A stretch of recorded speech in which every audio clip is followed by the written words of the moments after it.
أعوذ بالله من الشيطان اللعين الرجيم بسم الله الرحمن الرحيم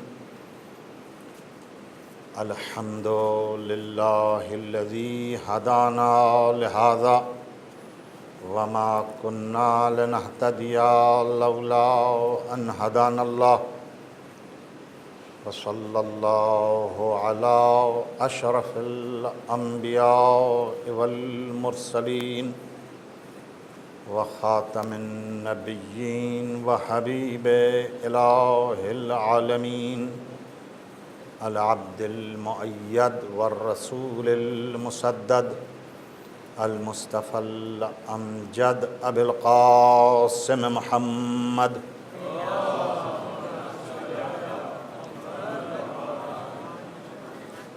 وأهل بيته الطيبين الطاهرين المعصومين المظلومين الغر الميامين الذين أذهب الله عنهم الرجس وطهرهم تطهيرا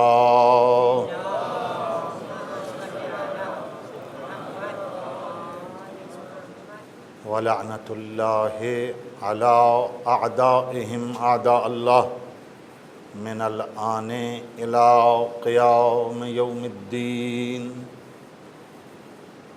أما بعد فقد قال الله سبحانه وتعالى في كتابه الحكيم وهو أصدق القائلين بسم الله الرحمن الرحيم قل لا أسألكم عليه أجرا إلا المودة في القربى صلوات.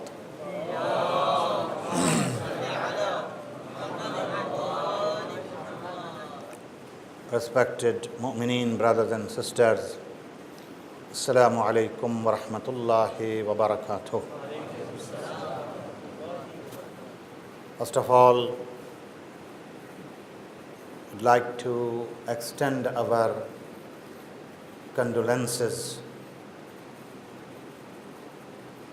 on this sad night of the martyrdom and Shahadat of 10th Imam of Ahlul Bayt, Imam Ali al-Naqi al-Hadi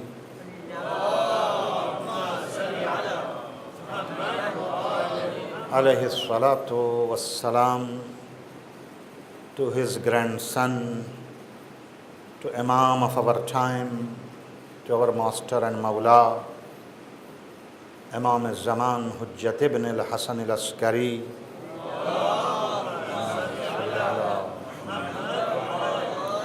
أرواحنا وأرواح العالمين للتراب بمقدمه الفداء.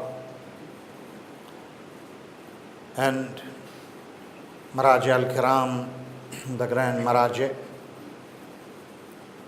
ulama, scholars, followers of Ahlul Bayt, alayhimus salatu wassalam, and followers of truth and justice.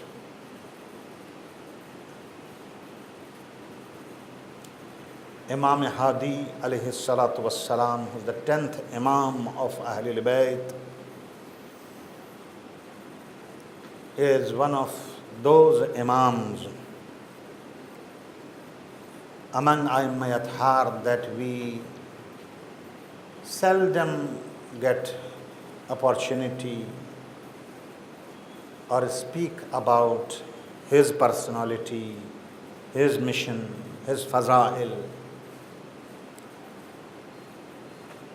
Especially, in fact, last three Imams from Imam Jawad, Jawadul A'imma, and Imam Hadi and Imam Askari alayhi salatu wassalam, before Imam Zaman alayhi salatu wassalam, very seldom their extremely important role has been discussed and addressed. Inshallah, in these few minutes when I am here, of course, as a visiting person to your city and beautiful community, and in this extremely beautiful environment which I always enjoy, that mashallah so many mu'mineen participate in salat of jama'at and dua and majalis. Now really it's a great blessings of Allah, where we live in isolation and far away, realize the value of this beautiful environment and fragrance of spirituality and love of Ahlul Bayt alayhimus salatu wassalam. Salawat ala Muhammad wa ali Muhammad.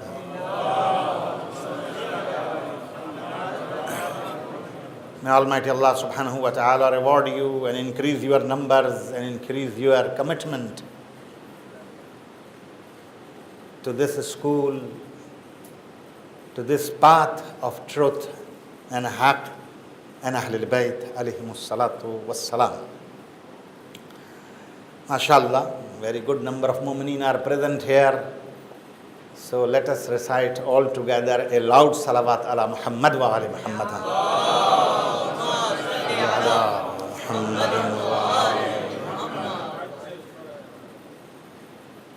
Imam Hadi alayhi salatu wassalam was born in 212 after Hijri, and he was martyred in 254 after Hijri in Samarra.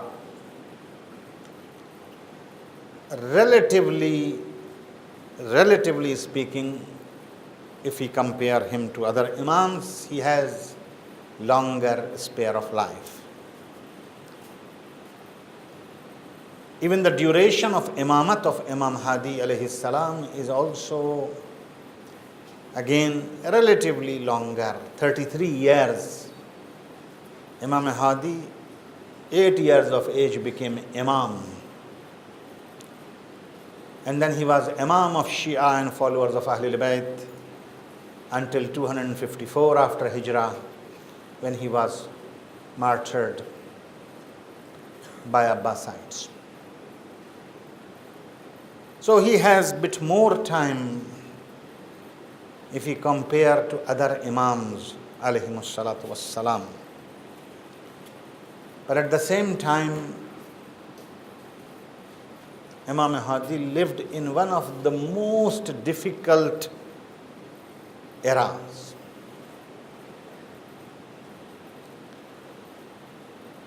We of course know that all our Imams lived in difficult situations, in hardships, under pressure, suffocating environments.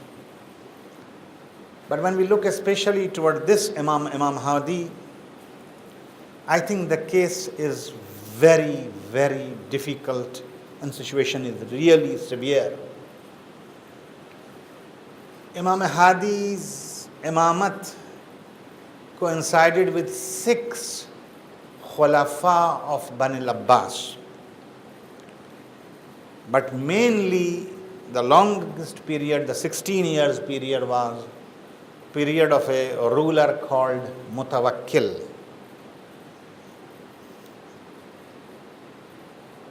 Now Mutawakkil and all other Khulafa in Imam's time, and especially him, they were extremely oppressive toward Shia, toward Ahlul Bayt, toward Imam and followers of Imam alayhi salatu wassalam. In this whole period, there is only 6-month period which is little bit of a relief. After Mutawakkil was killed by his own son by the name of Muntasir, and Muntasir has Shi'i inclinations, and he was very close to Ahlul Bayt and somehow loved Ahlul Bayt, and in fact challenged his father on his position about Ahlul Bayt. But he survived only 6 months. But other than that, Mutawakkil, which is 16 years, ruled. They were extremely harsh, oppressive, despotic. toward Ahlul Bayt alayhimus salatu wassalam. And not only that, this is the time when Bani al-Abbas is almost falling apart, collapsing. And therefore, they were scared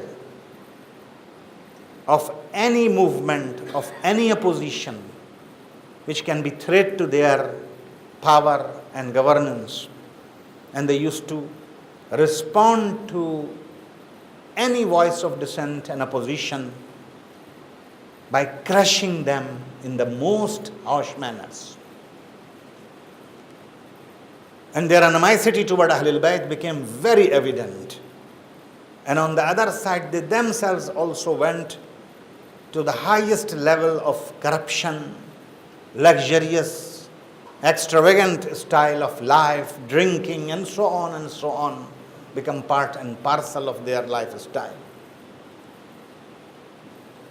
And that all together resulted in extremely difficult conditions toward Imam alayhi salatu wassalam.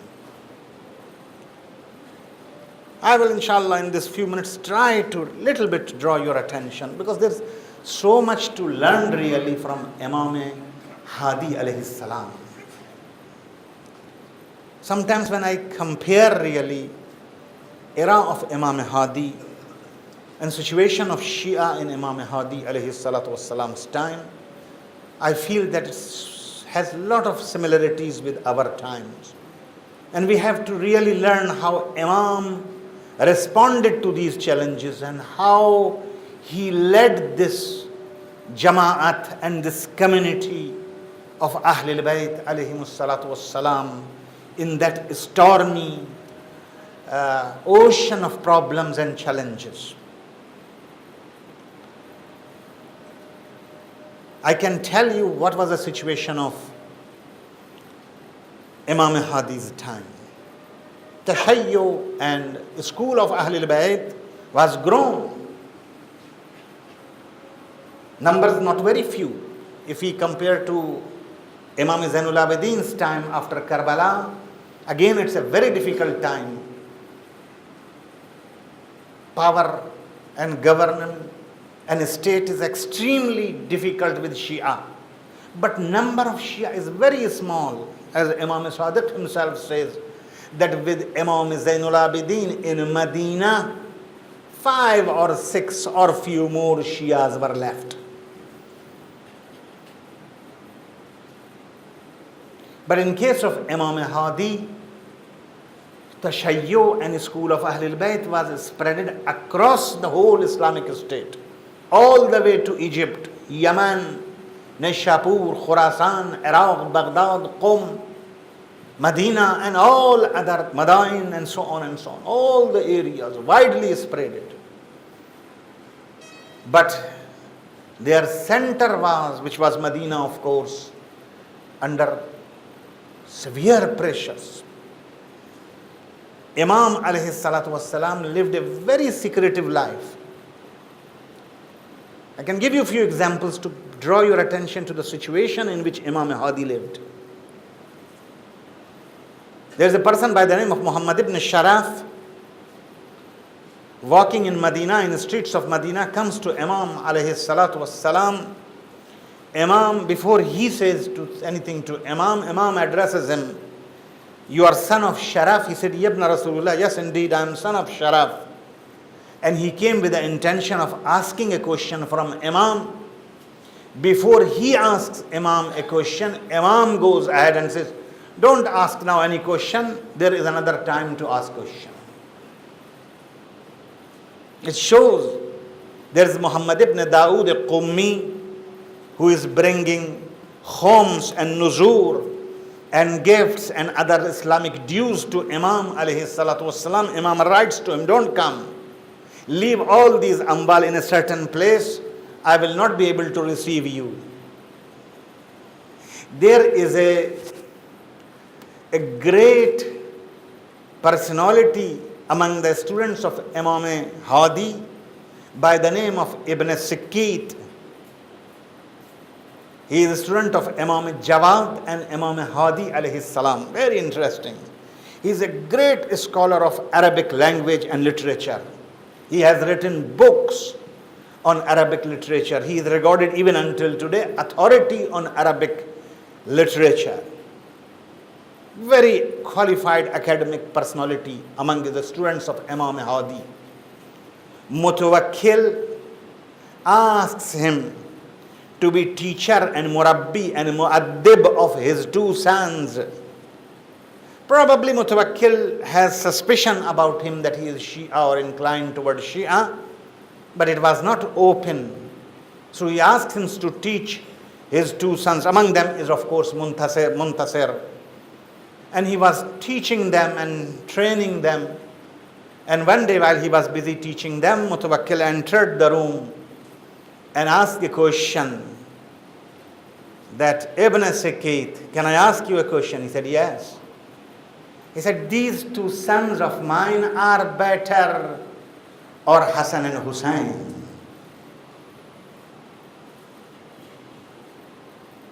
Probably he was suspecting him. Now this was not a situation where Ibn Sayyid could keep quiet and take silence. Ibn Sayyid turned back and said to him, he answered like that, Qambar, servant of Ali, is better than yourself and your sons. Salawat ala Muhammad wa ali Muhammad.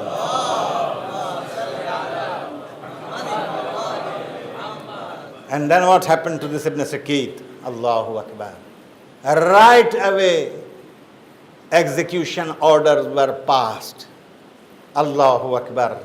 And he was martyred for saying this one sentence. There is a Sunni scholar by the name of Jahzami. He is not Shi'i. But one day he narrated a hadith in virtue and fazl of Khamsatu Ahlil Kisa, Panjatan Pak, in other words. And he was sentenced for 1,000 lashes. And Mutawakkil ordered that these lashes must continue until he must denounce his any connection and affiliation to Shia and Ahlul Bayt. Khatib Baghdadi in his history writes that in era of Mutawakkil, if anyone used to name his son Ali, it was sufficient crime to be executed and killed. History narrates, Allahu Akbar. What we understand really meaning of Shia, Allahu Akbar, you want to know. History narrates that in Medina, there were special orders to governor of Medina toward Shias, toward Alawis, toward Ahlul Bayt and followers of Ahlul Bayt. They were not allowed to even own anything. They were not allowed to have more than particular number of, for example, horses and camels. They were not allowed to have any economical activity. There was a time in Medina, and it's a history I'm telling you, my brothers and sisters, that women of Bani Hashim in Medina all together did not have one complete outfit to perform salat and namaz. They used to take turn inside the haram and change their outfit to perform namaz. This was the situation of Ahlul Bayt and followers of Ahlul Bayt alayhimus salatu wassalam. But amazing is what really, and this is one aspect, This is one aspect. Bani al-Abbas has a different situation. There's a difference between Bani Umayyah and Bani al-Abbas. Till certain degree, Bani Umayyah also has taken that policy, but Bani al-Abbas pushed this policy even more. That they did not only physically attacked and oppressed Ahlul Bayt and Shia, but they also used to infiltrate among the Shia and try to deviate them from the right ideology and correct thinking. They used to confuse them. They used to plant people among Shia to speak issues and things which will deviate them from the exact or correct and accurate ideology and message of Ahlul Bayt alayhimus salatu wassalam. Therefore, we find in time of Imam Hadi alayhi salatu wassalam, people who were speaking about Jabr and Tafweez, the compulsion or free will. Now, that's a theological discussion. There were people who were speaking and trying to promote the confusion about Quran, that Quran is makhluk or not. And that, issue became so big in that era. That era is called Mahnatul Quran and those other issues and discussions, and I don't want to go in those details. Not only that, among Shia, there was a big infiltration of a particular group of people among Shia who used to call themselves Shia, and very radical Shia, very hot-headed Shia, like sometimes we get nowadays. But then they used to say about Ahlul Bayt certain things, and purpose of those issues were to distort image of Ahlul Bayt, name of Ahlul Bayt, to make a bad name of Ahlul Bayt. Among them were people who used to say Imam Hadi is khaliqun wa mudabbirun. Ibn Haskay Qummi, he used to say that Imam Hadi and Ahlul Bayt are creator of this world, managers of this world. Godly attributes were attributed to Ahlul Bayt, the phenomena of ghuluw and ghulat. Very big challenge. There's a great deal of research going on that how, while our Imams from Imam Baqir alayhi salatu wassalam, salawat ala Muhammad wa ala Muhammad, onward, this phenomena was there. Sometimes used to come up and used to go down. And Imam used to very strongly oppose them. But still this continued. From where this phenomena was supported? Among this ghulat were people who were saying, we don't need any amal, we don't need namaz, we don't need zakat. They were people that there is no halal and haram if you have aqidah of imamat and Ahlul Bayt, and that ghulub and exaggeration and extremist tendencies which they have, if you got it, that is sufficient. What we call it in Persian, ibahagari, a approach where you give no importance to akhlaq, no importance to sharia, no importance to practical deeds. This ghulat used to come with this approach to distort image of Ahlul Bayt, to confuse followers of Ahlul Bayt alayhimus salatu wassalam, who were spreaded across. Challenges were amazing. And in this situation, but with all these challenges, what I want to say, that amazingly, influence of Ahlul Bayt was so great, and Imam Hadi alayhi salatu wassalam's influence over Shia was so great that Mutawakkil thought and realized that this is the greatest danger. This is the greatest danger. And therefore, he decided and he reached and concluded that we have to break relationship between Shia and Imam. Well, salawat ala Muhammad wa ali Muhammad.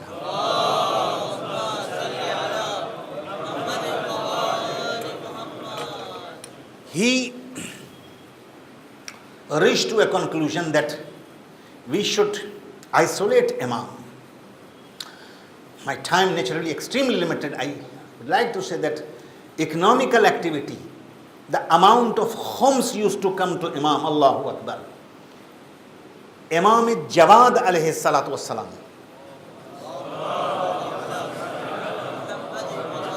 father of Imam Hadi, already established wikalat, in other words, representatives, started that. And as a result, a network of communication between Shia in the foremost point of Islamic State and Imam alayhi salatu wassalam existed. So this was very important to cut this network, to break this network. And therefore Governor of Medina wrote letter of complaint to Mutawakkil that Imam is running a parallel government to you. This must be done. But Mutawakkil was very shrewd. He came in a very diplomatic way. He wrote to Imam Hadi a letter and said to him that I heard a lot of bad things about you from my governor. But of course I do not accept. This is all wrong. You are not involved in any activity against us. No. This is all wrong. He is talking absolutely wrong. And therefore I am suspending him. And he suspended him. But at the same time, I would like to very humbly request you to come and visit us and stay with us in Samarra, far away from Medina. Look at the map. Where is Samarra? Where is Medina? So if you come close to us, we will be able to speak, we will be able to talk. And this very nicely he came.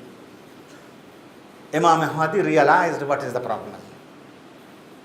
This was an invitation, but it was not an invitation. It was compulsion. Like they compelled Imam Ali ibn Musa Rida alayhi salatu wassalam.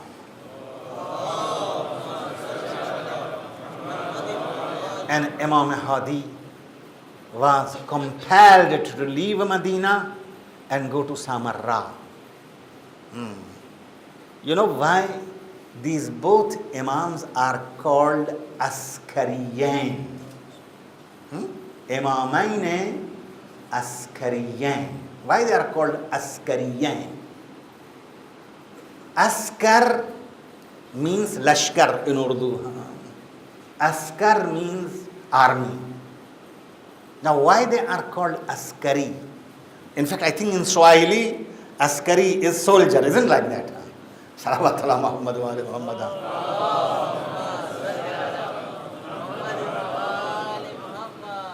Now why they were called Askari? Because they were compelled to live inside army barracks.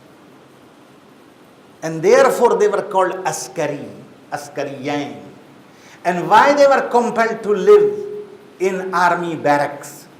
Because 24 hours surveillance, 24 hours control. Allahu Akbar. So everybody who wants to come and see Imam, they can control. Who goes there, what he brings, what letters he takes, if he brings any money, anything else, everything must be controlled, under surveillance. Therefore they were called Askariyain. Anyway, Imam Askari alayhi salatu wasalam was moved to Samarra. Allahu Akbar, what a lonely place even until today. What a Mazloom Imam, Allahu Akbar. But what I would like to draw your attention in 2-3 minutes, 4 minutes, 5 minutes left, quickly to your attention, that now how this great Imam Hadi alayhi salatu wasalam responded to all that. They wanted to completely break this relationship. Completely break this relationship between Imam and Shia. They wanted to destroy this network. But how Imam alayhi salatu wasalam responded? And I don't know how to explain. In such a controlled place, Allahu Akbar, in such a controlled place, Imam Hadi not only could manage to keep that network of representatives, but in fact improved this network of representatives across the country on a very, very high and professional level. Really, I don't understand how it was possible. In history, we find that Imam Hadi alayhi salatu wasalam used to write letters to these representatives. And my understanding, not a lot of ulama's understanding, our humble understanding is, why Imam Hadi, Imam Jawad initiated, but Imam Hadi and Imam Askari, both Imam, but especially Imam Hadi alayhi salam, Imam Naqi alayhi salam, great deal of effort went for this issue of wukala, representatives. He used to write letters to them. We understand from these letters, Imam has basically two purposes. Please listen carefully. And therefore I am saying it is very much relevant and connected to us. Imam Hadi alayhi salatu wasalam has two purposes in mind. Number one, that state wanted to break this relationship with Imam and people and followers. Through this network of wukala, Imam kept this relationship. This relationship was for two purposes also.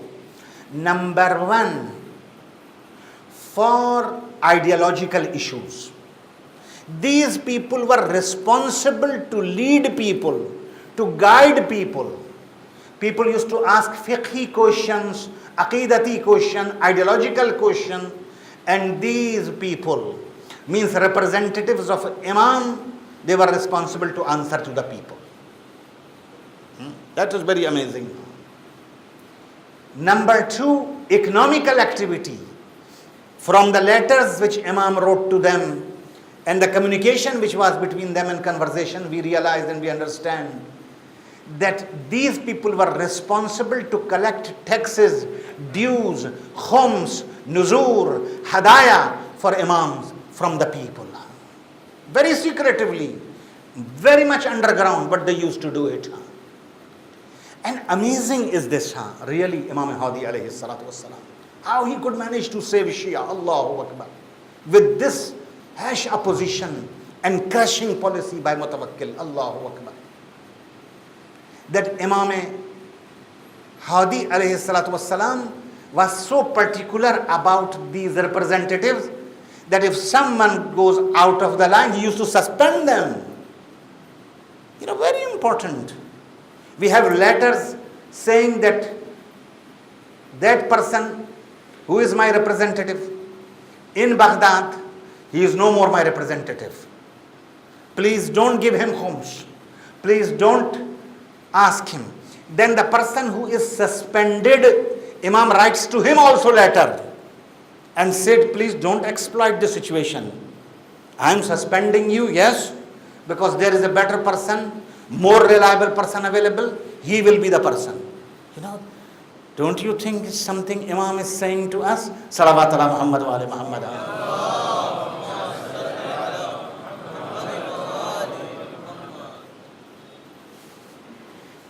He says to the person who is suspended that, Ayyuha Shaykh, oh my brother, respected Shaykh, oh my representative, I am suspending you and I am appointing X and Y. Listen, from now onward, even you yourself have to refer to him. And if people bring money or khums to you, give it to my representative. Don't keep yourself. If they come and ask you question, refer to him. You don't take this. Allahu Akbar. Let me tell you, the second very important purpose of Imam Hadi's great effort for this system of wakala and representative and agents across the country, across the state of Islam, was to prepare Shia for the period of occultation, ghaibah. Very soon there will be time Shia will not have any access, direct access to Imam Ma'soom, to Imam Zaman alayhi salatu wassalam.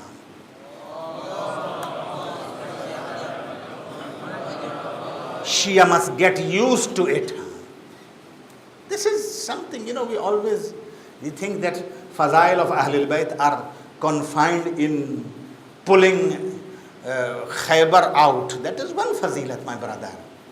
But look in this situation, how Imam Hadi saves Shia, trains Shia, guides them and grooms them for that most difficult era of ghaibat and occultation of Imam Zaman, Hazrat Mahdi alayhi salatu wassalam, arwahuna wa arwahul alameen li turab maqdamihi al-fida.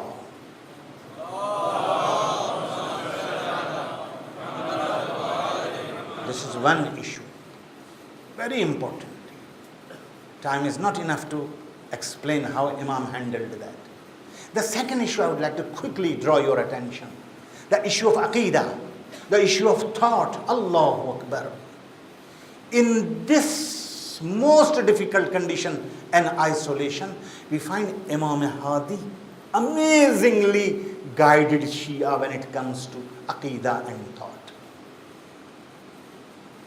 It is in 236 after Hijrah when Mutawakkil decided to do what? One of the operations, worst things happened to Ahlul Bayt. He decided in 236 Hijrah to do what? That Imam Hussein's grave must be leveled to ground. Farming must be done over the graves. Allahu Akbar. No one is allowed for the ziyarat of Karbala. In response to this situation, we find Imam Hadi alayhi salatu wassalam introducing or establishing a whole culture of ziyarat. And that requires whole ashra if I want to really speak about this institution of ziyarat. While Imam Hussein's ziyarat was banned under banning order, Imam Hadi alayhi salatu wasalam encouraged Shia, go for ziyarat, go for ziyarat. And not only to go for ziyarat, but Imam taught them how to make ziyarat. As I said, my time finished and I have to conclude. But just would like to very briefly touch that two very, very important ziyarats are left by Imam Hadi as legacy of Imam Hadi. What a rich message it is, Allahu Akbar. One ziyarat is Ziyarat Ghadiriyya, where Imam alayhi salatu wassalam taught Shia how to say ziyarat of Mawla Amirul Mu'mineen Ali ibn Abi Talib on the day of Ghadir. I don't know you have come across to that ziyarat or not. This is a ziyarat, my brother. But this is a class. This is the institution of teaching who is Ali. In this one ziyarat, Imam Hadi uses 40 verses of Quran to prove imamat and wilayat of Ali ibn Abi Talib.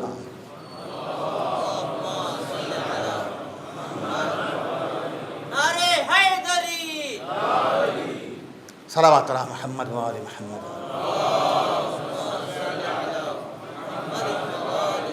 This is one ziyarat. And the second ziyarat, probably you know, I'm sure you know, alhamdulillah, there's a culture of ziyarat here. And that ziyarat is ziyarat Jami'ah. About that ziyarat, it is narrated that Imam Zaman himself said, Jami'ah, Jami'ah, Jami'ah. Allahu Akbar. What a ziyarat. You know, unfortunately, Ahlul Bayt has opened our minds, our thoughts to a world of ma'rifat and information. But unfortunately, we like to make everything just a tradition and lock it into traditions. Sometimes look at this ziyarat of Jami'ah. This is, you want to understand imamat, look at ziyarat Jami'ah. Assalamu alaikum ya ahl bayt an-nubuwwah. Allahu Akbar. Kalamukum nurun wa amrukum rushd. Allahu Akbar. Sawsatul bilad wa arkanul imam. Allah. What is Imam? Who is Imam? Go look at ziyarat of Imam Hadi alayhi salatu wassalam. This is Imam Hadi. So much to talk and speak about this great Imam and how he defended Islam and how he defended the school of Ahlul Bayt and message of Shia. Allahu Akbar. And how he prepared us for that great imtihan ghaibat kubra. چند جملے اردو میں مصائب کے عرض کر کے زحمتیں تمام کروں. یہ عظیم شان امام جو ان تمام مشکلات، ان تمام مصائب، ان تمام مراحل کے اندر اللہ اکبر دیوار آہنین بنا رہا. اللہ تمام پابندیوں کے باوجود تشیع کو، مذہب اہل بیت و مکتب اہل بیت کو ہم تک اگر یہ آج پہنچا ہے، اگر ہم آج اور آپ شیعہ ہیں اور حقائق اہل بیت سے آشنا ہیں، تو یہ رہبری ہے امام ہادی علیہ السلام. یہ قیادت ہے اس امام کی، یہ حکمت ہے اس امام کی. لیکن اللہ اکبر، میں قربان جاؤں امام ہادی آپ کی مظلومیت پر. کیا غربت ہوگی مولا کہ مدینہ سے مجبور کیا گیا ہجرت کے لیے سامرا. کوئی جان پہچان والا وہاں نہیں، کوئی ماننے والا نہیں، گھرا ہوا ہے چاروں طرف سے دشمنوں میں. لیکن یہ کمال اہل بیت کا کہ وہ جو نگہبان قرار دیا گیا ہے جاسوسی کرنے کے لیے، وہ بھی کچھ دن جاسوسی کرتے کرتے امام کا مرید بن جاتا ہے. اللہ اکبر. اور کس غربت میں امام عسکری نے زندگی گزاری ہے سامرا میں. اللہ اکبر.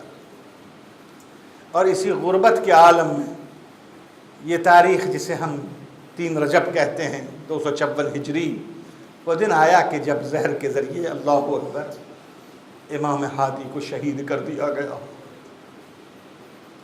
اسی غربت میں، اور جس کمرے میں آپ عبادت فرماتے تھے، جو سرداب تھا، جو بیسمنٹ تھا انڈر گراؤنڈ، وہیں پر آپ کو دفن کر دیا گیا. وہی آج حرم و بارگاہ ہے.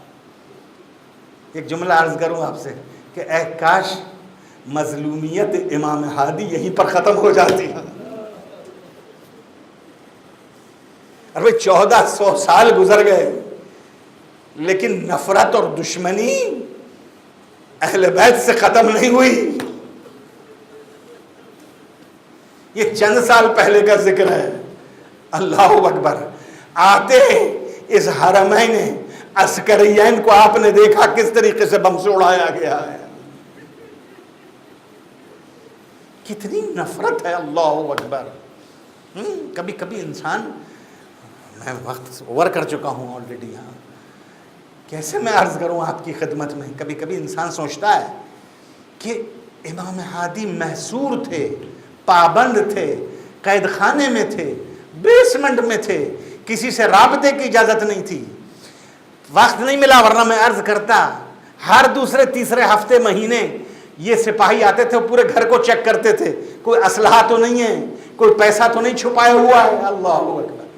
لیکن پھر بھی اتنا ڈر تھا امام ہادی سے اور امام عسکری سے کہ حتیٰ اس بیسمنٹ میں، حتیٰ اس سرداب میں، حتیٰ اس تہخانے کے اندر بھی اتنا بڑا خطرہ تھے کہ زہر سے شہید کیا. اتنا بڑا خطرہ ہے آج تک کہ حتیٰ ان کی قبر و بارگاہ و حرم بھی ایک چیلنج ہے اور ایک تہدید ہے.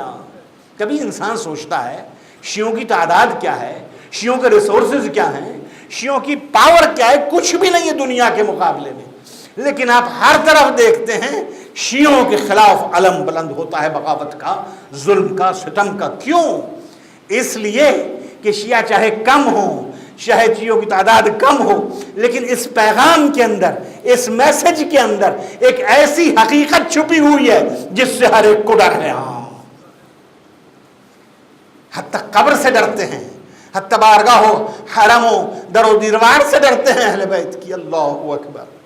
قربان جاؤں آپ کی مظلومیت پہ اے امامین عسکریین، امام ہادی.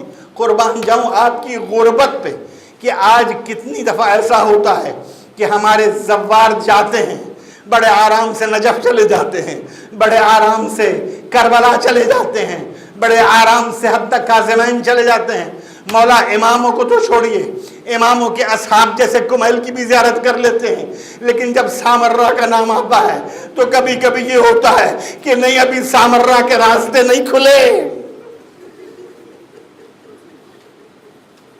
اللہ اکبر۔ اور میرا یہ اپنا تجربہ ہے، اللہ اکبر، کہ جب ہمیں موقع ملا سامرہ جانے کا، جب سامرہ پہنچے، اللہ اکبر اللہ اکبر، جب بس وہاں رکی اور زائر اترے اور آگے بڑھے، ایک دفعہ دیکھا اس شہر کو اور ایک دفعہ اس اللہ اکبر ٹوٹی ہوئی بارگاہ کو، اس غربت کو، اللہ اکبر۔ ڈرائیور کہہ رہا ہے، کاروان کا قافلہ سالار کہہ رہا ہے جلدی جلدی زیارت پڑھو، 2 رکعت نماز پڑھو، سورج ڈوبنے سے پہلے نکلنا ہے۔ اللہ اکبر۔ ایک عجیب احساس ہوتا ہے غربت کا امام کی، مولا زندگی بھر اسی غربت میں رہے، آج شہادت کے بعد آپ کا بارگاہ و حرم بھی اس غربت کے عالم میں، اس تنہائی کے عالم میں۔ لیکن پھر بھی عرض کروں گا مولا، بارگاہ تو ہے، قبر تو ہے، غسل تو دیا گیا، دفن تو کیا گیا، ارے میں قربان جاؤں آپ کے جد بزرگوار پر،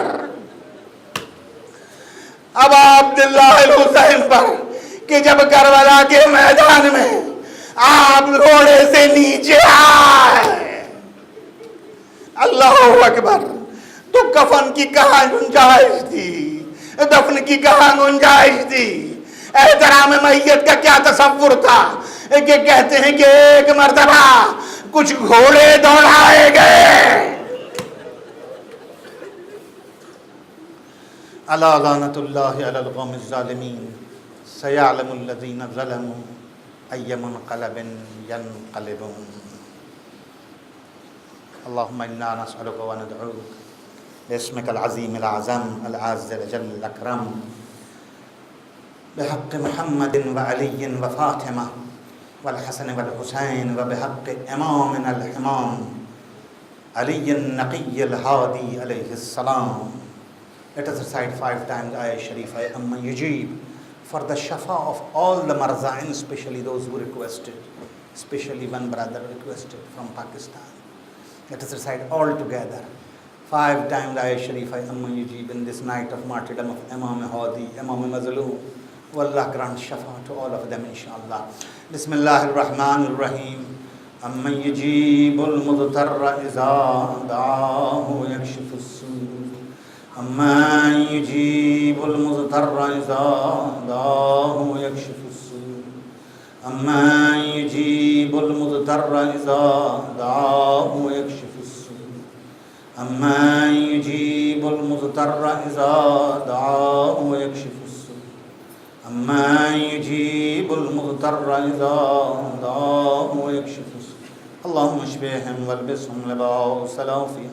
اللهم انصر الاسلام والمسلمين واخذل الكفار والمنافقين. اللهم انصر من نصر الدين واخذل من خذل الدين. اللهم اغفر ذنوبنا وارحم موتانا واشف مرضانا وارحم والدينا ووالدي والدينا. اللهم رب ارحمهما كما ربياني صغيرا واجزهما بالاحسان احسانا والخطايا غفرانا. اللهم اجل في فرج امام زماننا. اللهم اجل في فرج ولي أسرنا واجعلنا من أنصاره وأعوانه ومن المستشهدين بين يديه. رحم الله من يقرأ الفاتحة مع الصلوات.